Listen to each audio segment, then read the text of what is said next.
Hai, perkenalkan, nama saya Karisma Nurjamil, jurusan Bimbingan Konseling. Saya akan menjelaskan secara singkat tentang 1. Teori connectionism, 2. Teori classical conditioning, 3. Teori operant conditioning. Sekidut. Baik, di sini saya akan menjelaskan tentang teori koneksionisme dari Edward L. Thorndike, yaitu teori koneksionisme pertama kali dicetuskan oleh Edward Thorndike, yaitu seorang pendidik dan psikolog yang berkebangsaan Amerika.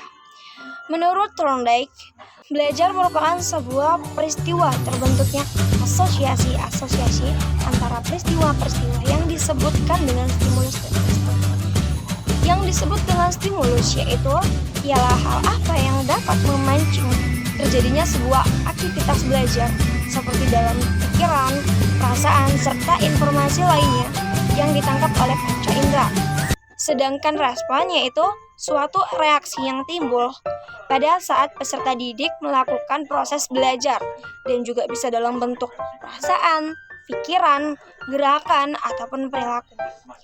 Ada juga prinsip utama teori koneksionisme, yaitu ialah belajar suatu aktivitas membentuk asosiasi atau koneksi antara persepsi dari panca indera yang berkaitan dengan kecenderungan perilaku. Contohnya, jika ada seorang anak memiliki perasaan senang ataupun tertarik dalam kegiatan tanam-menanam ataupun mahat-memahat, ia biasanya dapat cenderung bisa menyelesaikannya dengan baik. Apabila aktivitas ini dilaksanakan, ia akan merasa senang dan proses belajar mahat-memahatnya pun bisa menghasilkan prestasi yang cukup memuaskan.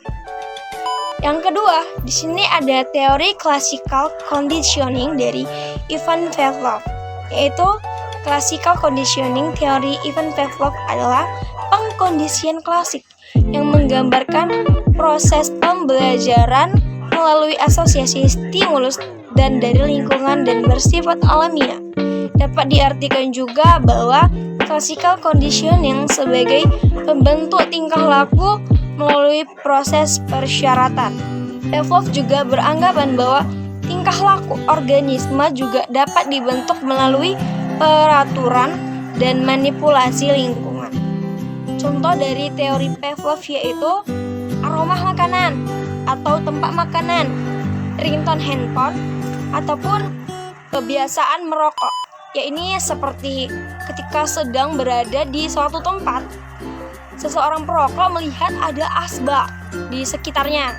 Itu dapat membuat seorang perokok tadi setiba-tiba tuh menyalakan rokoknya tanpa dia sadar.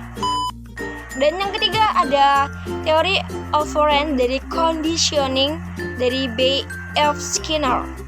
Conditioning adalah suatu metode pembelajaran yang menggunakan reward ataupun hadiah dan pencapaian keberhasilan anak-anak dan punishment ataupun hukuman atas kecerobohan dan berbentuk konsekuensi atas perlakuannya. Adapun perilaku operant yaitu perilaku yang kita pelajari dan akan keluar baik secara sengaja ataupun tidak sengaja. Perilaku ini biasa dibentuk melalui operant conditioning. Kita bisa melatih diri maupun orang lain untuk melakukan hal-hal yang dianggap baik dan setelah terbiasa, perilaku tersebut akan menjadi bagian dari perilaku kita sehari-hari. Komponen pada operant conditioning. Yang pertama ada komponen kunci, yaitu ada reinforcement ataupun dukungan ataupun hadiah, dan punishment ataupun hukuman. Reinforcement adalah segala hal yang terjadi yang dapat menguatkan suatu perilaku. Reinforcement itu sendiri juga bersifat positif dan negatif. Ada punishment, ini kebalikan dari reinforcement, yaitu segala hal yang dapat mengurangi terjadi suatu perilaku.